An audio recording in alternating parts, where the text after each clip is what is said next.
अगर आप भी बकरी पालन में मुनाफा कमाना चाहते हैं तो एक बात याद रखिए, आपके बच्चों का तेजी से ग्रो होना बहुत जरूरी है। अगर 3 महीने के अंदर आपके बकरी के बच्चे का वजन 15 किलो तक नहीं बढ़ता तो आपका दाना और पैसा दोनों बर्बाद हो रहे हैं। अंदाजे से कभी भी बिजनेस नहीं चलता। आज के अपनी इस वीडियो में मैं नासिर जिलानी आपको ईवीएम एथनो वेटेनरी मेडिसिन और एनिमल न्यूट्रिएंट साइंस के अनुसार एक ऐसा देसी और घरेलू फार्मूला बताने वाला हूं जिसको उपयोग है हमारा भुना हुआ चना।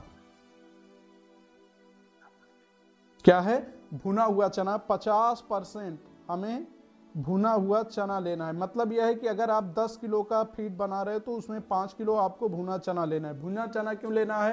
क्योंकि बच्चे जो है ये शुरुआती टाइम पर ग्रोथ पीरियड में होते हैं। जब ग्रोथ पीरियड में होते हैं तो इन्हें प्रोटीन की अधिक आवश्यकता होती है। लगभग 20 से 22% तक इन्हें प्रोटीन की आवश्यकता होती है और भुना हुआ चना प्रोटीन का एक अच्छा सोर्स माना जाता है। इसके लिए हम लोग चने का इस्तेमाल करेंगे। दूसरी चीज, हम लोग मक्के के दलिया का इस्तेमाल करेंगे क्योंकि प्रोटीन को पचाने के लिए हमें फाइबर की आवश्यकता होती है।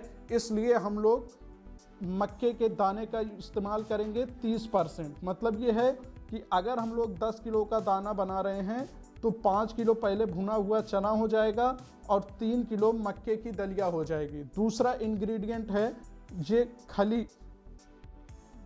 खली हम लोग मिलाएंगे। कितना मिलाएंगे? 18%। 18% का मतलब यह है 2 किलो 800 ग्राम। 2 किलो 800 ग्राम हम खली मिलाएंगे। किसकी खली मिला सकते हैं?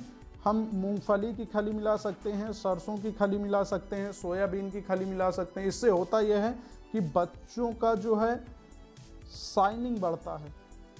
इसमें अमाइनो एसिड होते हैं और इससे क्या होता है? बच्चों का शाइनिंग बढ़ता है। चौथी चीज, हम लोग 2% यानी कि लगभग 1200 ग्राम इसमें मिनरल मिक्सचर ऐड करेंगे। मिनरल मिक्सचर ये किसी भी दुकान पर जहाँ पर पशुओं की दवा मिलती है वहाँ पर ले लेंगे मिनरल मिक्सचर। मिनरल मिक्सचर अगर डाल देते हो तो इसका फ़ायदा क्या होता है? आपको अलग से विटामिन, आपको अलग से कोई भी सप्लीमेंट डालने की ज़रूरत नहीं पड़ेगी। तो इस तरह से हम एक दाने को तैयार कर लेंगे। अब हम बात करते हैं, उसको पचाने के लिए भी उसके अंदर क्षमता होनी चाहिए, वरना ये सारे दाने बेकार हो जाएंगे, उसके शरीर में नहीं लगेंगे। इसको पचाने के लिए हम एक दूसरा फार्मूला इस्तेमाल करते हैं। हम इसी फीड के अंदर 100 ग्राम,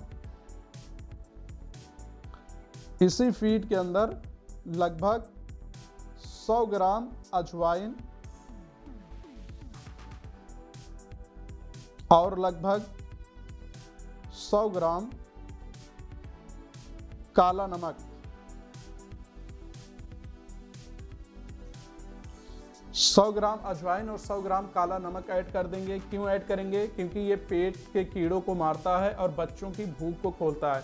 ये याद रखिए। ये दाने बच्चे को देना कैसे है? अब सबसे बड़ी बात आती है, इसको देना कैसे है। जब बच्चा छोटा होता है, जब बच्चा थोड़ा बहुत कुछ खाने का प्रयास करता है तो उस समय हम इस दाने को बच्चे के सामने रखेंगे। तो शुरू में क्या होगा? बच्चा उसे सूंघेगा और हट जाएगा, 1-2 दाने खाने का प्रयास करेगा। लेकिन धीरे धीरे जब आप लगातार उसको देते रहोगे तो बच्चे की खाने की आदत पड़ जाएगी। किसान भाइयों, आप इस बताए गए एनिमल न्यूट्रिएंट साइंस पर आधारित फार्मूले को ट्राई कीजिए और रिजल्ट जैसा भी आए हमें कमेंट करके जरूर बताइए। मिलते हैं अपनी अगली वीडियो में। धन्यवाद।